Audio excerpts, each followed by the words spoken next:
Dá-me, meu Deus, dá-me água viva. Dá-me, meu Deus, da água viva. Dá-me, Senhor, dá-me, Senhor,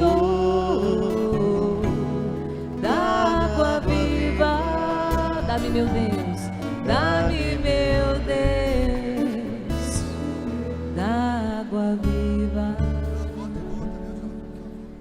Você já pode perceber o quanto uma pessoa na hora da sua necessidade fica fácil? Você já parou para pensar que a nossa necessidade nos torna fáceis? Por isso que é tão fácil a gente se corromper diante do dinheiro quando a gente precisa dele. Por isso que é tão fácil a gente se corromper à sedução do outro quando nós estamos carentes. Existem pessoas que têm o dom de nos seduzir. E aí, eles vão nos seduzir de acordo com a nossa necessidade. Esse evangelho que eu vou ler, que eu vou proclamar, ele se passa por volta do meio-dia. E eu gostaria que você não só ouvisse essa palavra, mas que você se colocasse nesse diálogo com Jesus. É o diálogo de uma mulher, não importa, mesmo sendo homem, você se coloca nesse diálogo, porque a palavra de Deus acontece de fato na nossa vida no momento que nós a incorporamos, em que a gente diz, essa palavra é minha, eu sou o personagem dessa palavra. Deus continua falando a mim do mesmo jeito como falou a esse personagem há tantos anos atrás. Isso é cristianismo. É você agarrar a parte que lhe cabe dessa história. Digamos que nós também estejamos à beira de um poço e Jesus chega para conversar conosco. E quando o Senhor veio a saber que os fariseus tinham ouvido que Jesus fazia e batizava mais discípulos do que João, ainda que Jesus mesmo não batizava, mas os seus discípulos, deixou a Judeia e foi outra vez para a Galileia. E era-lhe necessário passar pela Samaria. Foi, pois, a uma cidade de Samaria chamada Sicar, junto da herdade que Jacó tinha dado a seu filho José. E estava ali a fonte de Jacó. Jesus, pois cansado do caminho, assentou-se assim junto da fonte. Era quase meio-dia. Veio uma mulher de Samaria tirar água. Disse-lhe de Jesus, dá-me de beber. Porque os seus discípulos tinham ido à cidade comprar comida. Disse-lhe, pois, a mulher samaritana, como sendo tu um judeu, me pedes a beber a mim, que sou uma mulher samaritana? Tu sabes muito bem que os judeus não se dão conosco. Jesus respondeu-lhe e disse, se tu conheceras o dom de Deus e quem é o que te diz, dá-me de beber, tu lhe pedirias, e ele te daria água viva. Disse-lhe a mulher, Senhor, tu não tens como atirar, o poço é fundo, onde pois tens água viva? És tu maior do que Jacó, o nosso pai, que nos deu o poço, bebendo ele o próprio dele, e os seus filhos, o seu gado? Jesus respondeu e disse-lhe, qualquer um que beber desta água, voltará a ter sede. Mas aquele que beber da água que eu lhe der, nunca mais terá sede, porque a água que eu lhe der se fará nele uma fonte de água a jorrar para a vida eterna. Disse-lhe a mulher, Senhor, dá-me desta água, para que eu não tenha mais sede e não venha mais aqui tirá-la. Disse-lhe Jesus, vai, chama lá o teu marido e volta aqui. A mulher respondeu e disse envergonhada, não tenho marido. Disse-lhe Jesus, disseste bem, não tenho marido, porque tiveste 5 maridos, e o que agora tens não é teu marido. E isso disseste com verdade. Disse-lhe a mulher, vejo que és um profeta. Nossos pais adoraram neste monte, e vós dizeis que é em Jerusalém o lugar que se deve adorar. Disse-lhe Jesus: mulher, crê-me que a hora vem em que neste monte nem em Jerusalém adorareis o Pai. Vós adorais o que não sabeis, nós adoramos o que sabemos, porque a salvação vem dos judeus.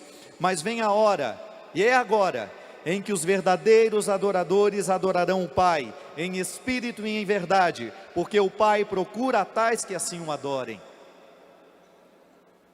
Deus é espírito, e importa que os que o adorem em espírito e em verdade. A mulher disse-lhe: eu sei que o Messias, que se chamará Cristo, vem, e quando ele vier, nos anunciará tudo isso. Jesus disse-lhe: eu sou eu, o Messias, que agora fala contigo. E nisso vieram os seus discípulos e maravilharam-se que ele estivesse falando com uma mulher. Todavia nenhum lhes disse: que perguntas? Ou por que falas com ela? Deixou, pois, a mulher o seu cântaro e foi à cidade e disse àqueles homens: vinde e vede, um homem que me disse tudo quanto tenho feito. Porventura não é este o Cristo? Saíram, pois, da cidade e foram ter com ele. Meus irmãos, minhas irmãs, esta é palavra da nossa salvação.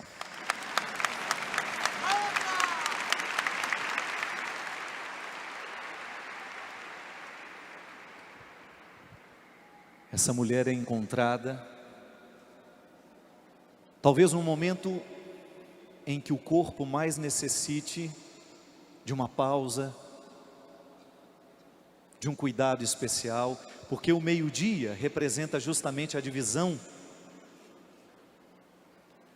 daquelas tarefas que o meio-dia está aí para nós, para nos separar daquilo que fizemos pela manhã, para aquilo que nós fizemos pela tarde, vamos fazer pela tarde.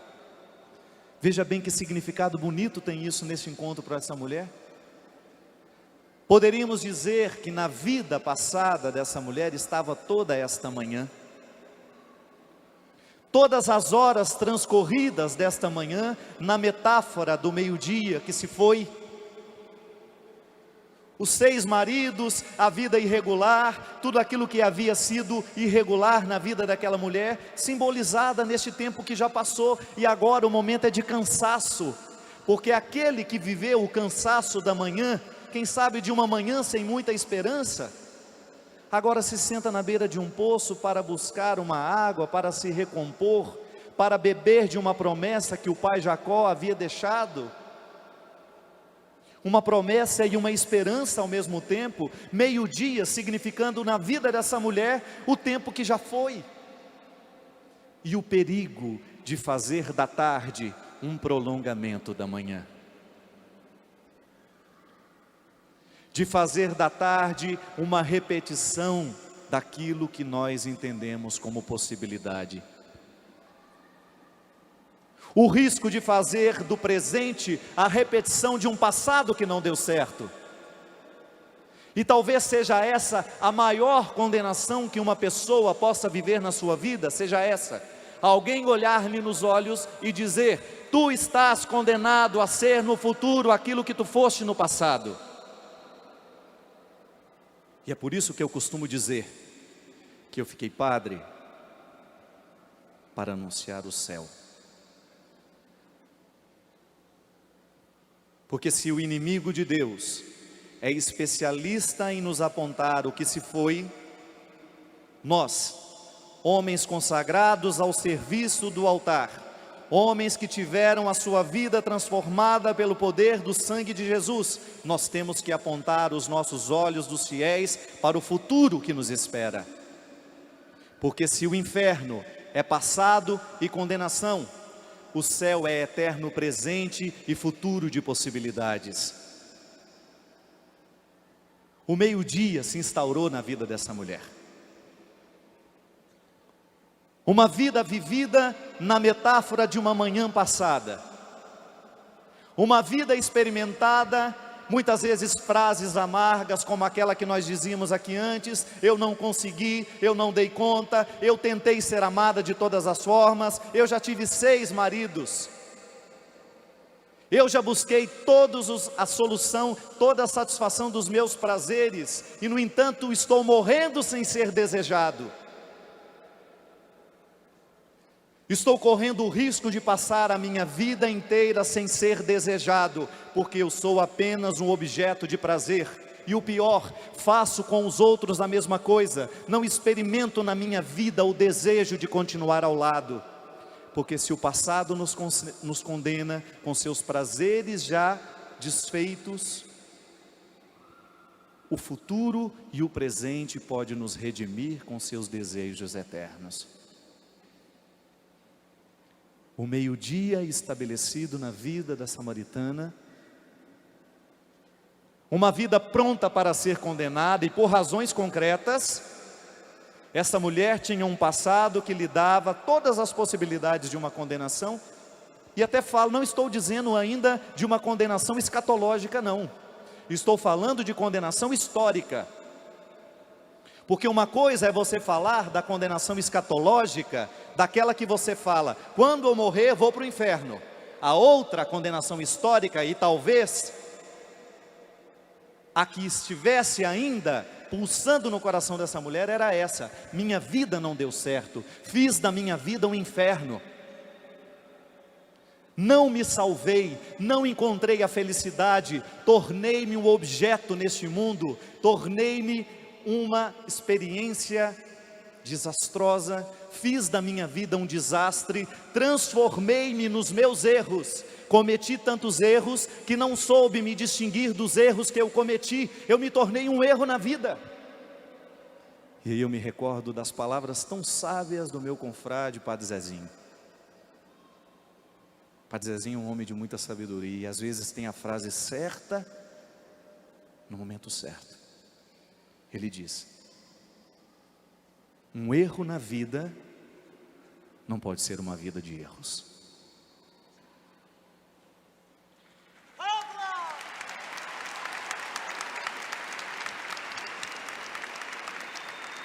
Um erro na vida não pode ser uma vida de erros. Amanhã foi toda errada.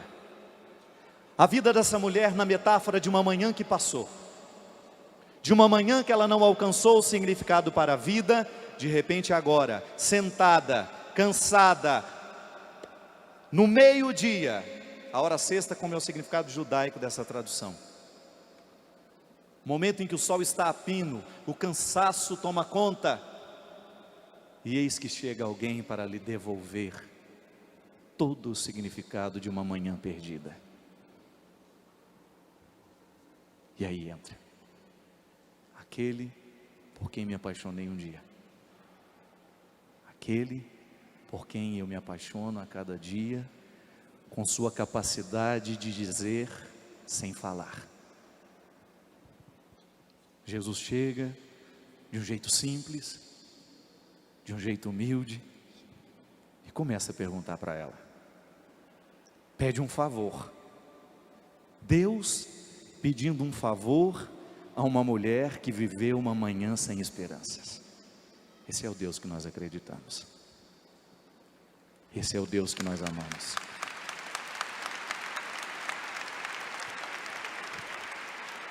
Pede um favor: você poderia me dar um pouquinho dessa água? E ela, recordando-se da manhã que não deu certo, começa a dizer para ele: como é que você pode me pedir água, se você nem mesmo pode dirigir a palavra a mim? Você é judeu, eu sou samaritana. Olha o reconhecimento de ser o pior, o reconhecimento de não estar incluído, de não se sentir no direito, de ter nascido para o erro, de ter nascido para o pecado, de ter nascido para uma vida que não foi aquela que os outros tinham. Consciente e totalmente tomando posse da fragilidade, totalmente tomando posse do fracasso.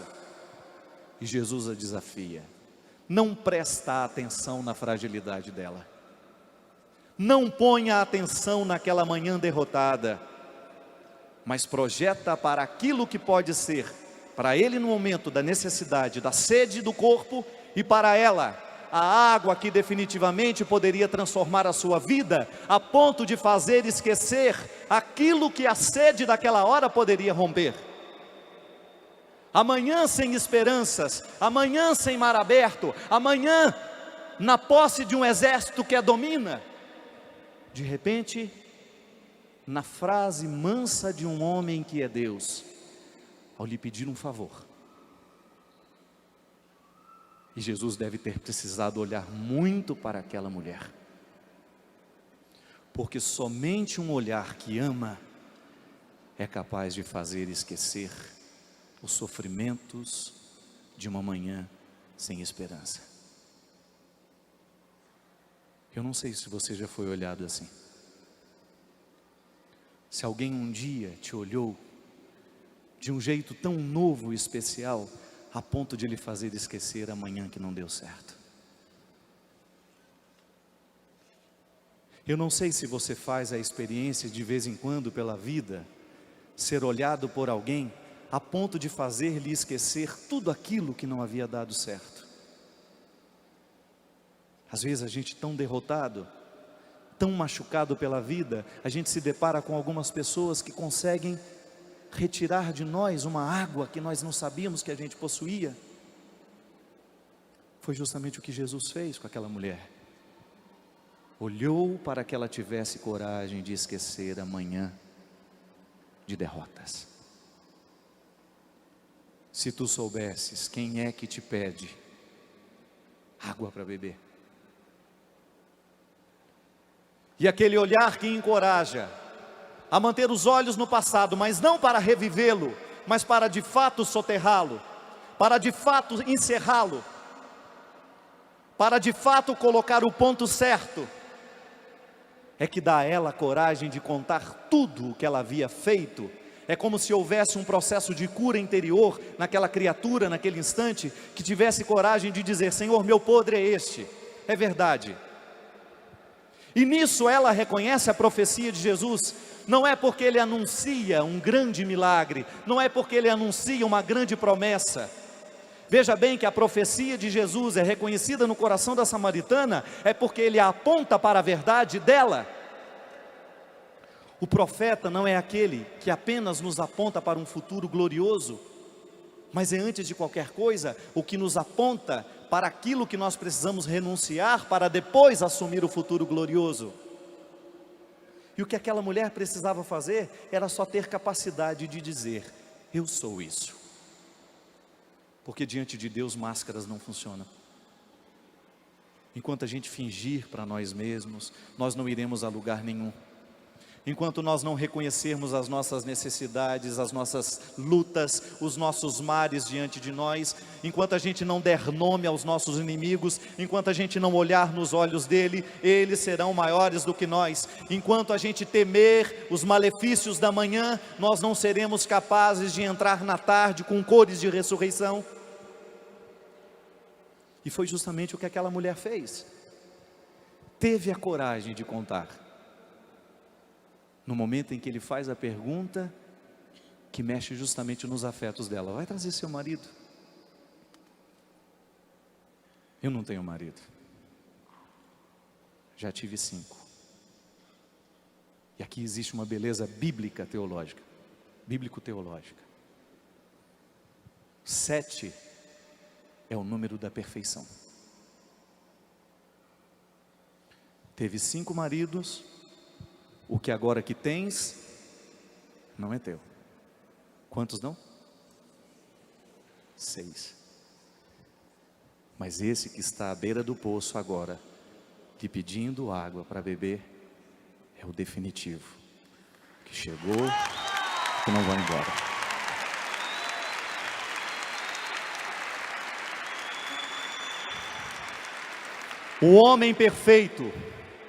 O homem perfeito chegou para que você possa reaprender a ser gente. Por isso que eu digo, eu sempre brinco, quanto mais você crescer em Deus, maior será a sua exigência nos seus relacionamentos, e maior será a sua possibilidade de ficar encalhado, sim. não é?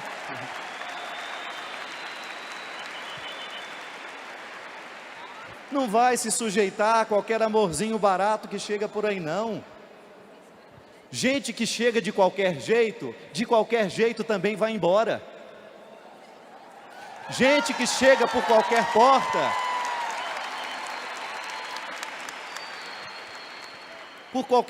também vai embora.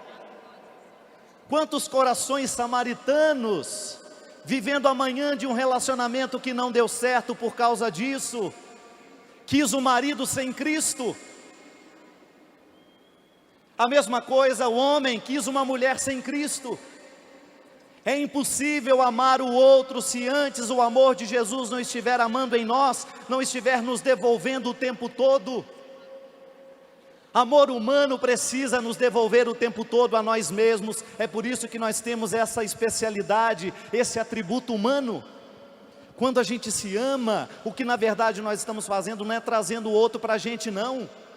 Isso é equívoco, isso é manhã que não deu certo. Amor de ressuscitados, amor de homens e mulheres que acreditam em Deus, não é amor que retém, é amor que devolve ele a ele mesmo.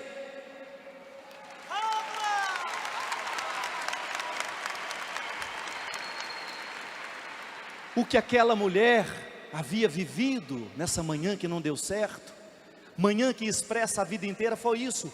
Homens que passaram pela vida dela e que a roubaram dela mesma. Pessoas que ao invés de devolver o que ela era, roubaram. Amor humano é devolução, não é roubo.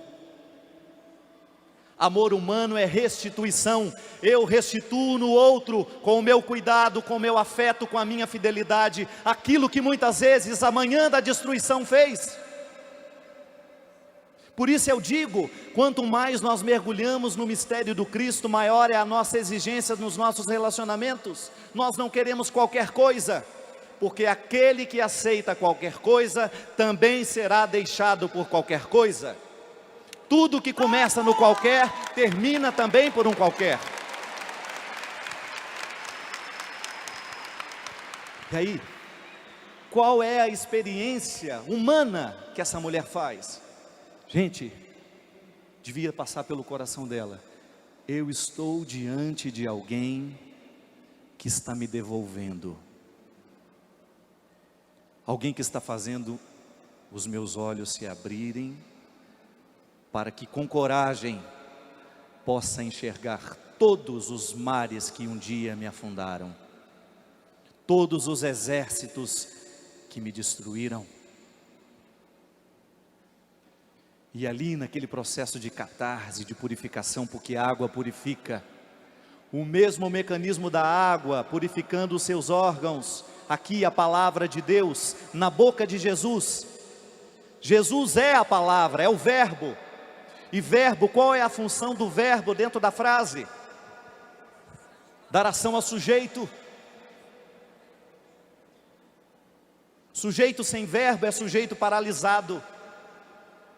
Aqui entra o poder redentor de Deus na figura de seu filho Jesus, por meio do seu verbo. Fala para ela, meu filho, diga para ela, coloca ação neste coração que acostumou a ficar parado, a ver a destruição acontecer. Movimenta a vida. Movimenta, meu filho, porque meu povo precisa ser movimentado para as mudanças, precisa ser movimentado para as transformações. Coloca nessa mulher uma palavra que faça esquecer amanhã que não deu certo. E ali o verbo, o poder da poesia, o poder do olhar que restitui, faz com que aquela mulher possa descobrir as forças que antes ela não sabia que tinha, inclusive de assumir que a vida não tinha dado certo. Quantos de nós precisamos passar pelo duro aprendizado de dizer, não deu certo? Porque por orgulho nós não dizemos, a gente mente para o outro. A gente não aprendeu a ter coragem de assumir o fracasso, e por isso que nós somos fracassados a vida inteira.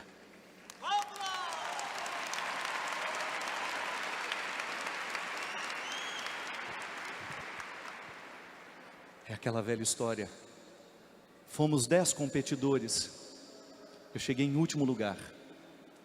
Eu só vou ter o direito de chegar no primeiro um dia, se eu tiver coragem de contar que eu cheguei em 10º. Mentirosos não alcançam autenticidade. Mentirosos não sabem captar. A palavra de Jesus é naquele momento uma restituição. É o verbo que dá ação ao sujeito. É aquela palavra que movimenta aquela mulher para reconhecer: eu não nasci para essa porcaria de vida que eu estou levando. Eu não nasci para viver essa condição de miserável eternamente, não. Ainda que eu tenha que reconhecer que esse mar está difícil de ser atravessado, eu preciso reconhecer: quem me leva à frente ao amor de Deus é essa coragem que eu tenho de olhar para mim e de dizer: não deu certo, mas ainda pode dar. Como eu disse aqui no primeiro momento, Deus não facilita as coisas, porque se Ele facilitar, Ele retira a parte do milagre que só você pode realizar. Tenha coragem de discutir com Deus também. Tenha coragem de fazer perguntas e de receber também as respostas dEle. Volte a ser menino, que é o que essa mulher conseguiu fazer nessa hora. Ela reassumiu a inocência de quem sabe dizer: mãe, eu quebrei a sua xícara sim. E ao invés de encontrar olhos que nos condenam, olhos que nos finalizam, nós nos deparamos com olhos que nos reinauguram. Reinaugurar. Ao invés da gente se deparar com aquela frase que nos acaba: você está tão magro, nossa, como você está acabado. Ela apertou minha bochecha: mas ele está tão bonito. Estava nada bonito, amarelo, quase alaranjado. Olhos de Deus.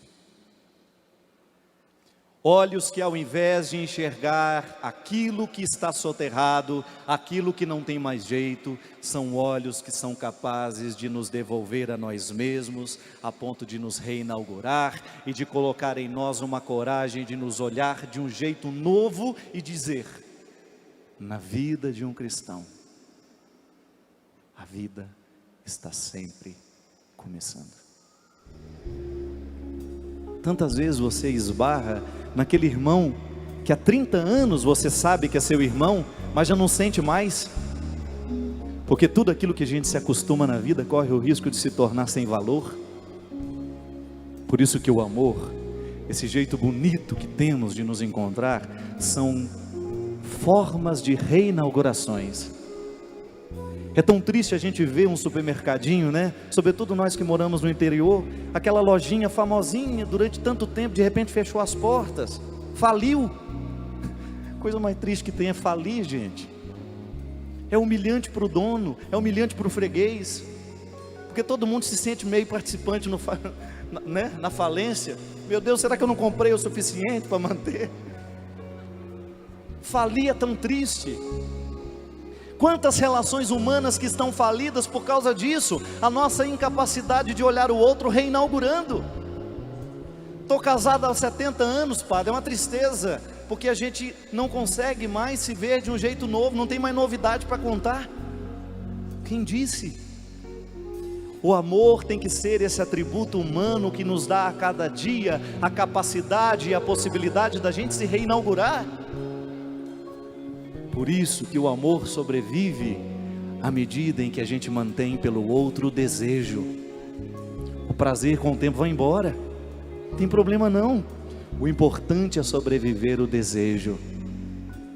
Está lá, 70 anos, emendadinho de arame, não tem entusiasmo nenhum, mas não sabe viver sem o outro.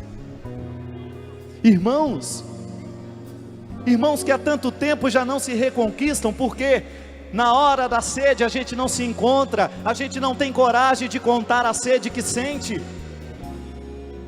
e porque a gente não conta a sede que sente, o outro não nos oferece a água.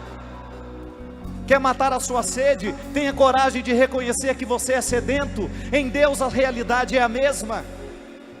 Deus acontece na vida humana por meio do amor humano. Não adianta nada você adorar a Deus, você glorificá-lo, você garantir o seu amor eterno, se você não estender os braços para aqueles que estão do seu lado e que são obras a serem restauradas. Manhãs que não deram certo, que precisam se despertarem para a tarde que ainda virá. E aí sim, esse evangelho nos dá a possibilidade de ficar nos dois lados da história. Ou naquele que senta e que precisa ser olhado, ou naquele que pode olhar. Vivemos os dois lados o tempo todo, não é verdade? Ainda bem, a vida humana é assim. Um dia estou numa situação favorável, no outro estou desfavorável. O importante é eu manter sempre. E você não tem o direito de fazer da sua palavra, de fazer do seu gesto algo que contrarie o desejo que Deus tem de devolver o outro a Ele mesmo. Nós o tempo todo nós podemos usar do nosso poder de ressuscitar ou do nosso poder de matar.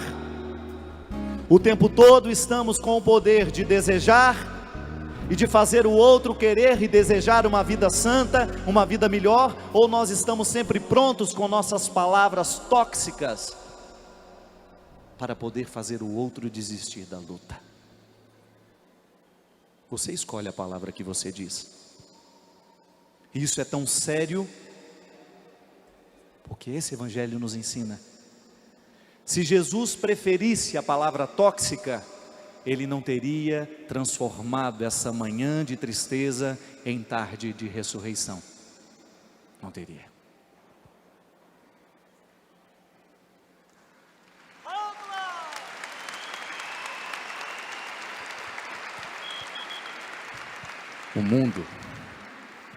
O mundo começa na palavra que a gente diz. Por exemplo, você está em silêncio agora. Faça a experiência do silêncio. O mundo começará a partir da palavra que você proferir daqui a pouco.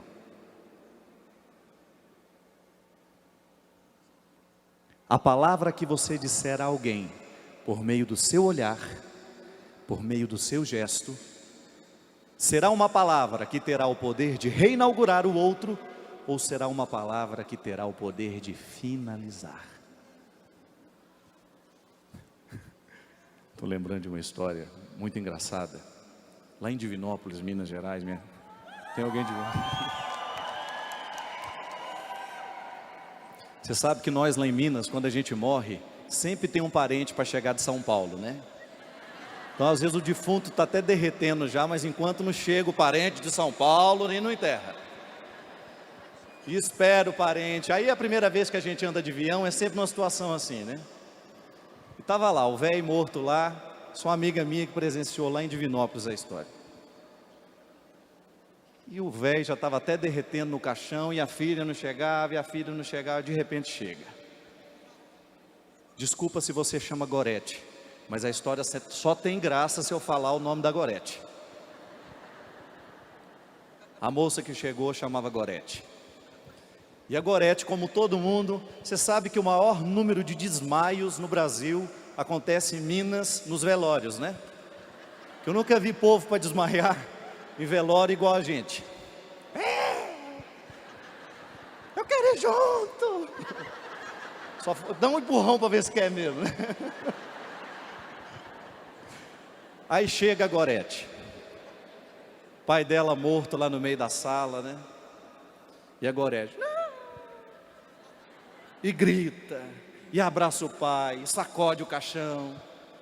E nisso a véia, a avó dela, só parada lá na porta, assim, só olhando a cena, né? Sempre tem uma que vem para consolar, né? Aí uma veinha chegou, Gorete, minha filha, faz assim não, seu pai precisa descansar. Aí chega uma outra, Gorete, você precisa ser forte, minha filha. Chorando mais do que a Gorete, falando que ela precisa ser forte. Aí naquele silêncio que foi só quebrado pelo choro da Gorete e a voz da véia, a avó dela, a véia só parada assim na porta, falou assim, ó Gorete, bem, Gorete. A Gorete olha para trás, né? Tá a mulher lá. Larga a mão de ser farsa, filha.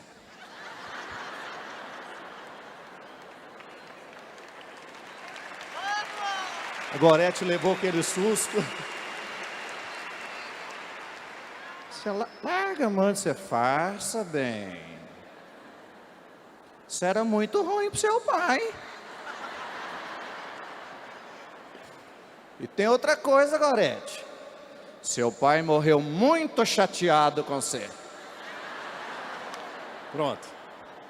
A esse comportamento, você pegue essa frase, no momento que a pobre da Gorete, mesmo que ela tivesse feito tudo errado, isso era hora de dizer, gente. A isso nós podemos chamar espírito de porco, né? Sempre tem um espírito de porco pronto para nos lembrar aquilo que a gente não fez.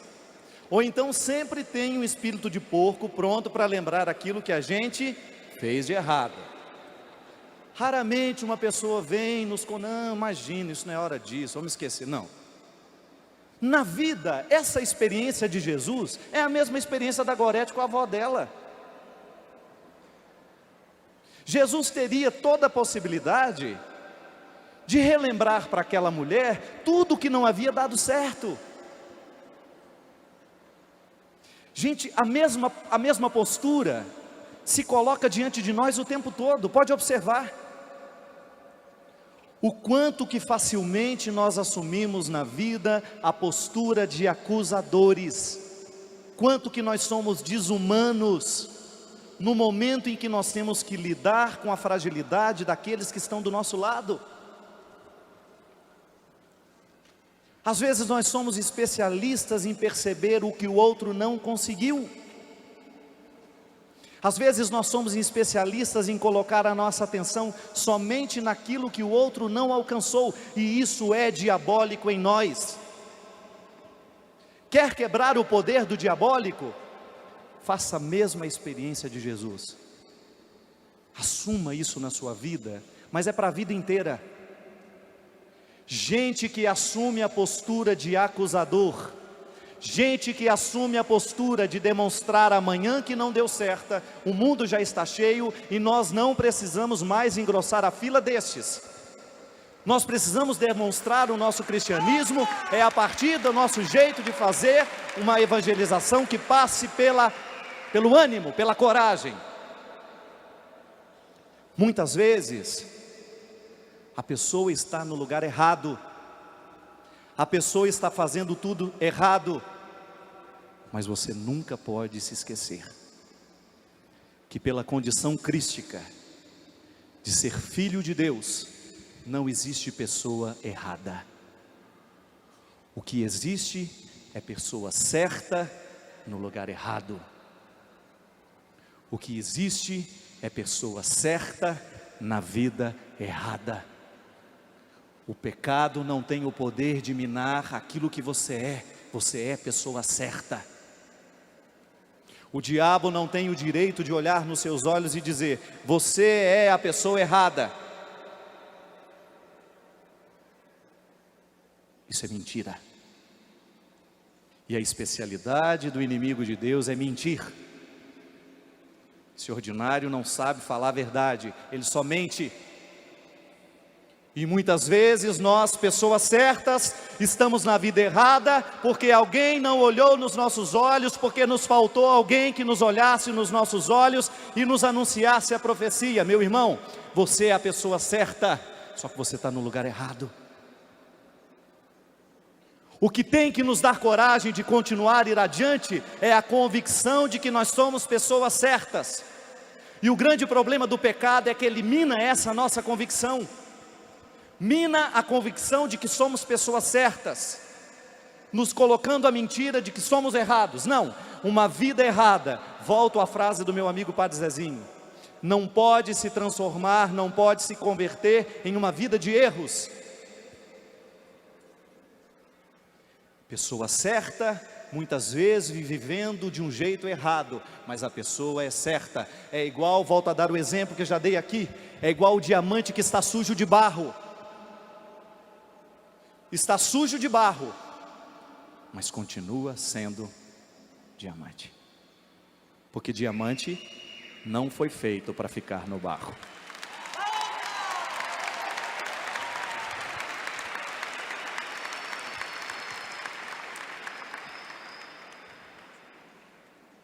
Você sabe o que mais me fascinava no Padre Léo?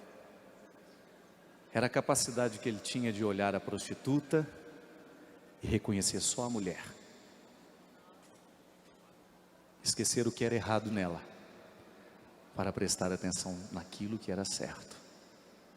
Sou humano demais para compreender, humano demais para entender esse jeito que escolheste de amar quem não merece. Sou humano demais para compreender, humano demais para entender, e aqueles que escolheste e tomaste pela mão, geralmente eu não os quero do meu lado. É desconcertante.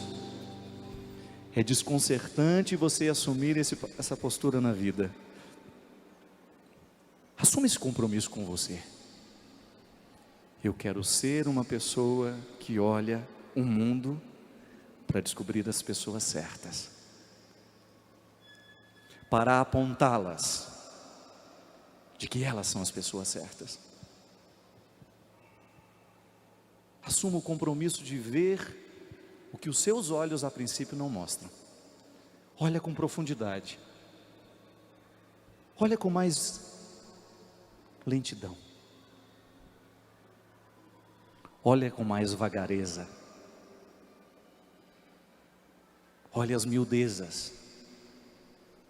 O mundo será mais santo a partir das miudezas. Sujou um copinho de café? Lava. Porque todo mundo está sendo lavado naquele gesto. Pode curar a ferida de alguém? Cura. Porque todo mundo está sendo curado naquele gesto, naquela ferida curada. O mundo é pequeno. E muitas vezes nós não damos conta das coisas grandes, é porque a gente não tem olhos para as pequenas. Muitas vezes nós não somos capazes de ir além, porque os nossos olhos são rasteiros. A gente só vê amanhã que não deu certo. Põe a mão no seu coração. Fecha seus olhos. Eu lhe desafio agora a estar sentado à beira do poço, neste mesmo horário em que estava aquela mulher na Samaria.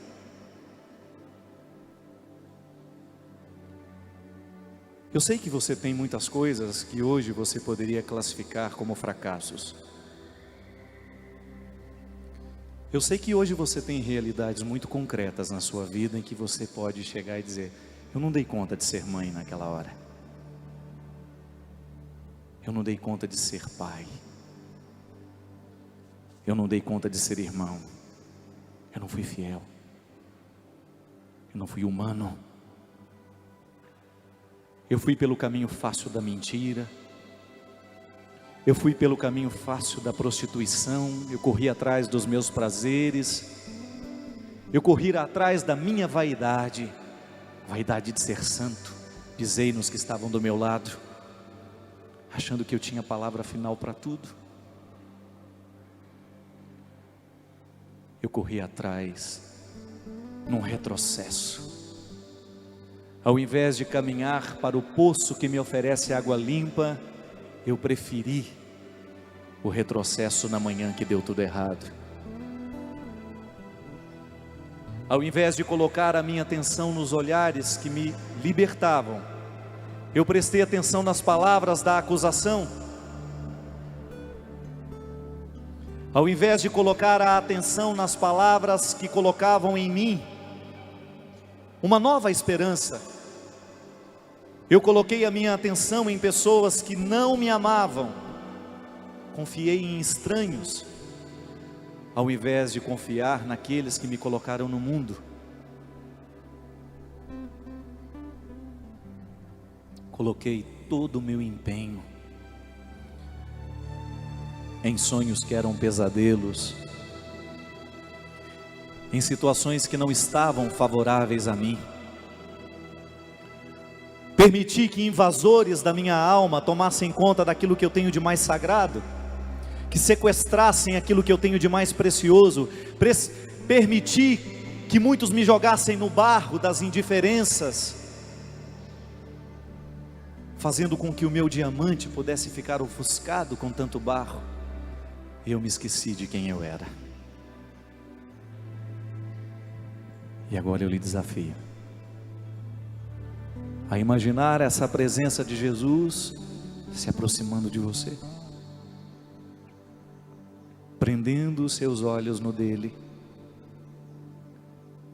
e você reconhecendo que no olhar dele não existe nenhuma reprovação daquilo que você não conseguiu. Ele sorri para você.